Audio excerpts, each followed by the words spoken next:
یہ صلاۃ کا لفظ جو ہے دو رائے ہیں اس کے بارے میں، یا تو یہ ناقص واوی ہے یا ناقص یائی ہے۔ ناقص کہتے ہیں اس مادے کو جس کے آخر میں حروف علت میں سے کوئی آ جائے، واو الف یا۔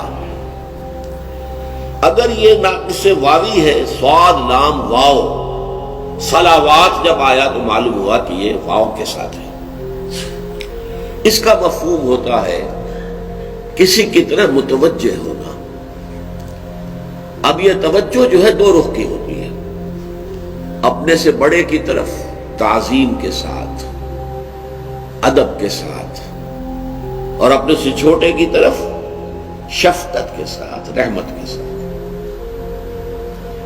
اسی سے لفظ بنا ہے ان اللہ و ملائکتہ یصلون علی النبی، اللہ اور اس کے فرشتے جو ہیں وہ نبی پر صلوات بھیجتے ہیں۔ یہ صاد لام واو ہے، ظاہر بات ہے کہ اس سے مراد رحمت ہے، شفقت، عنایت ہے۔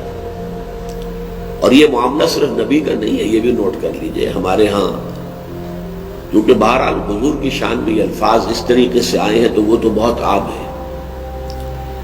قرآن مجید میں اسی سورہ احزاب میں هو الذی یصلی علیکم وملائکتہ لیخرجکم من الظلمات الی النور، اے اہل ایمان، وہی ہے اللہ جو تم پر صلوات بھیجتا ہے اور اس کے فرشتے بھی، وہی بات۔ ان اللہ وملائکتہ یصلون علی النبی یا ایھا الذین آمنوا صلوا علیہ وسلموا تسلیما۔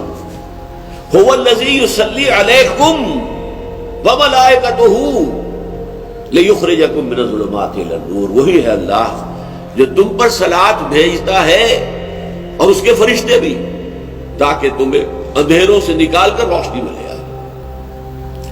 یہ ہے صاد لام واو۔ یہ لفظ بندے کے لیے آئے گا تو اللہ کے جناب میں حاضر ہونا، دعا کرنا، اس کا احترام، اس کا ادب، اس کی ثنا، الحمدللہ رب العالمین الرحمن الرحیم مالک یوم الدین ایاک نعبد و ایاک نستعین۔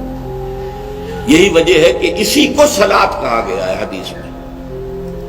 حضرت ابو ہریرہ سے جو روایت ہے سورہ فاتحہ میں بیان کر چکا ہوں، اور وہ ایک نقشہ جو ہے ترازو کی شکل میں، حدیث قدسی یہ ہے قسمت الصلاۃ بینی و بین عبدی نصفین، میں نے نماز کو اپنے اور اپنے بندوں کے درمیان آدھا آدھا تقسیم کر لیا، فنصفھا لی ونصفھا لعبدی ولعبدی ما سأل، اس کا آدھا حصہ میرے لیے، آدھا میرے بندے کے لیے، میرے بندے کے لیے ہے جو اس نے مانگا۔ جب بندہ کہتا ہے الحمدللہ رب العالمین، اب یہ حضور نے وضاحت کی ہے، حدیث قدسی وہاں ختم ہو گئی۔ اذا قال العبد الحمدللہ رب العالمین یقول اللہ تعالی حمدنی عبدی، میرے بندے نے میری حمد کی۔ وَإِذَا قَالَ الْعَبْدُ الرَّحْمَنِ الرَّحِيمِ يَقُولُ اللَّهُ تَعَالَى مَجَّدَنِي عَبْدِي، میرے بندے نے میری بزرگی کا بیان کیا۔ وَإِذَا قَالَ الْعَبْدُ مَالِكَ يَوْمِ الدِّينِ يَقُولُ اللَّهُ تَعَالَى اثْنَىٰ عَلَيَّ عَبْدِي، میرے بندے نے میری ثنا کی۔ یہ سارا حصہ اللہ کا ہے۔ چوتھی آیت ایاک نعبد و ایاک نستعین ھذا ما بینی و بین عبدی، یہ ہے وہ جو میرے اور میرے بندے کے درمیان ہے، یہ انٹر لاکنگ ہے، یہ معاہدہ ہے، یہ میثاق ہے۔ اے رب تیری ہی بندگی کرتے ہیں اور کرتے رہیں گے، اور اے رب تیری ہی تجھ ہی سے مدد مانگتے ہیں اور مانگتے رہیں گے، یہ ہے۔ اور واو درمیان میں جو آیا یہ سمجھیے کہ ترازو کا مٹھ وہ ہے، اور ادھر تین آیتیں ایاک نعبد اور ادھر تین آیتیں اہدنا الصراط المستقیم صراط الذین انعمت علیہم غیر المغضوب، اور ان کا تعلق ایاک نستعین، مدد مانگتے ہیں۔ یہ سب سے بڑی مدد کیا ہے؟ ہدایت، سیدھے راستے کی ہدایت بخشنے۔ اس سے معلوم ہوا اصل صلاۃ یہی ہے، قسمت الصلاۃ بینی و بین عبدی نصفین، اور اس میں ساری شرح سورہ فاتحہ کی ہے۔ دوسرا مادہ یہ ہو سکتا ہے صاد لام اور یا صلا، اس کے معنی عربی زبان میں آتے ہیں تاپنا، آگ سے حرارت حاصل کرنا۔ اس معنی میں یصلونھا یوم الدین، جہنم کو تاپیں گے یہ اس قیامت کے دن۔ صلی النار، آگ میں داخل ہوا، اسی سے اصلاح باب افعال ہے۔ سوف نصلیہ نارا، ان قریب ہم اسے آگ میں داخل کریں۔ اب ان دونوں کے اعتبار سے جو مفہوم بنتا ہے وہ یہ ہے کہ صلاۃ کا اصل مفہوم اللہ سے ہم کلام ہونا، اللہ سے دعا کرنا، اللہ سے مخاطب ہونا، اللہ سے استغفار، اللہ کے سامنے توبہ کرنا، یہ ہے صلاۃ کا اصل مفہوم۔ لیکن اس کے ساتھ ہی تابع ہے، اس صلاۃ سے روح اسے حرارت ملتی ہے، اسے زندگی کی تازہ حرارت ملتی ہے، یہی اسی نماز کے ذریعے سے۔ یہ جو ہماری عدم توجہی کی وجہ سے جو افسردہ اور سمجھیے نیم بے ہوش ہوتی ہے، وہ صلاۃ سے حرارت حاصل کرتی ہے، حیات نو کی حرارت اسے میسر آتی ہے۔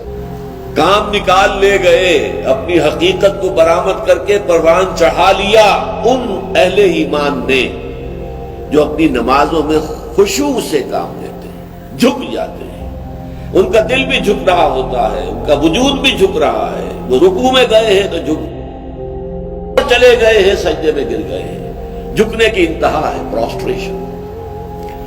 یہ جو ہے ایک ہے اندرونی جھکاؤ، قلب کا جھکاؤ، اگر وہ نہیں ہو رہا اور صرف جسم جھک رہا ہے تو وہ فقہی نماز تو ادا ہو گئی، حقیقی نماز ادا نہیں ہوگی۔ حقیقی نماز ہوگی جبکہ پورا وجود اللہ کے سامنے جھک رہا ہو، رکوع میں بھی اور سجود میں بھی۔ الذین ھم فی صلاتہم خاشعون۔ اس کے مقابلے میں وہاں لفظی استعمال کیا گیا الا المصلین، ان الانسان خلق ہلوعا اذا مسہ الشر جزوعا واذا مسہ الخیر منوعا الا المصلین الذین ھم علی صلاتہم دائمون۔ یہاں مومنون کی بجائے بھی مسلین کا لفظ لایا گیا، گویا کہ مومنون اور مسلین یہ گویا کہ مترادف الفاظ ہیں۔ مومن ہے ہی وہ جو صلاۃ کی حقیقت سے آگاہ ہے اور صلاۃ کو اس معنوی انداز میں ادا کر رہا ہے، صرف ایک ظاہری اور فقہی انداز میں نہیں، جو کہ اپنی نماز پر مداومت کرتے ہیں، دائمون۔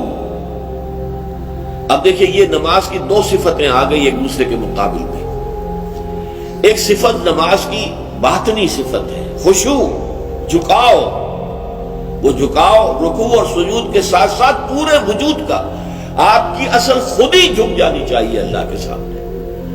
دیکھیں یہی نقطہ ہے اس میں، علامہ اقبال نے جب پہلی کتاب لکھی تھی اسرار خودی، وہ مقبول بھی بہت ہوئی، اس پر اعتراضات بھی بہت ہوئے تھے، اس لیے کہ لوگوں نے ابتدا میں ان کے فلسفے کو سمجھا نہیں۔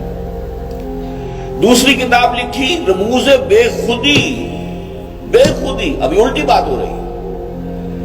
در حقیقت یہ ایک پروگرام ہے، اپنی شخصیت کو مضبوط کرو، اس کی تعمیر کرو اور پھر اسے اللہ کے سامنے جھکا۔ اگر آپ کی شخصیت جو ہے اسی کے اندر تضادات ہیں، آپ اپنے جسم پر حاکم ہے ہی نہیں، تو کیا اللہ کے سامنے جھک رہے ہیں؟ آپ کا وجود تو نہیں جھک رہا، آپ نے تو رکوع کیا لیکن آپ کی خود ہی جو ہے، آپ کی انا، اس کی گردن اکڑی ہوئی ہے، وہ جھکنے کو تیار نہیں ہے۔ آپ نے تو سجدہ کیا ہے۔ مجھے یہ شعر یاد آتا ہے اس کا، جگر کا، چونکہ حدیث میں بھی آیا ہے کہ جب تم سجدہ کرو تو ایسے محسوس کرو کہ اپنے رب کے قدموں پر تم نے سر رکھ دیا۔ تو جان ہی دے دی جگر نے آج پائے یار پر، جان ہی دے دی جگر نے آج پائے یار پر، عمر بھر کی بے قراری کو قرار آ ہی گیا۔ تو اللہ کے قدموں میں سجدہ کر دینا، لیکن یہ بھی جبکہ پوری شخصیت، اپنی پوری خودی کے ساتھ، اپنی پوری انا کے ساتھ۔ ورنہ میں مثال دیتا رہا ہوں پہلے، فرض کیجئے اکبر بادشاہ کا دور ہے، کئی چھوٹے چھوٹے ابھی راجا بھی موجود تھے. کسی جگہ کے راجا کے خلاف بغاوت ہو گئی ہے، وہاں کے لوگوں نے نکال بار کیا.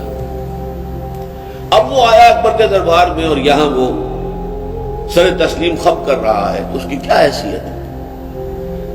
اس کا اپنا راج محفوظ ہو اور وہ سر تسلیم خم کرے تب تو کوئی بات ہوئی. جب وہ وہاں سے اس کی اپنی حکومت کا تختہ الٹ چکا تو اب اس کی کیا حیثیت ہے؟ کچھ بھی نہیں. تو انسان پہلے اپنی خودی کو مضبوط کرے، پختہ کرے، تعمیر کرے، اور پھر اس ہمہ تن اپنے پورے وجود کو، ظاہری وجود مع باطنی وجود، اللہ کے سامنے جھکا دے. یہ ہے گویا کہ نماز کا باطن. نماز کا ظاہر الذین هم علی صلاتہم دائمون، مداومت، مسلسل. یہ نہیں کہ گنڈے دار نماز پڑھ لی کبھی نہ پڑھی، وقت سے ہٹا کر پڑھ لی، نہیں، دائمون، دوام کا لفظ. اور آخر میں اس سورہ مومنون کی آیات کا بھی اختتام ہوتا ہے والذین هم علی صلواتہم یحافظون، اور سورہ معارج کی آیات کا بھی والذین هم علی صلاتہم یحافظون، وہ لوگ کہ جو اپنی نمازوں کی محافظت کرتے ہیں، حفاظت کرتے ہیں، ادھر سے ادھر نہیں ہونے دیتے. اور ایسے لوگوں کی زندگی جو ہے وہ نمازوں کے ساتھ جیسے کھوٹے سے جانور بندھا ہوا ایسے بندھ جاتی ہے. ان کے اپوائنٹمنٹس طے ہوتے ہیں تو نمازوں کے حوالے سے ہوتے ہیں. ان کا سارا نظام الاوقات جو ہے وہ نمازوں کے اوقات کے ساتھ وابستہ ہو جاتا ہے.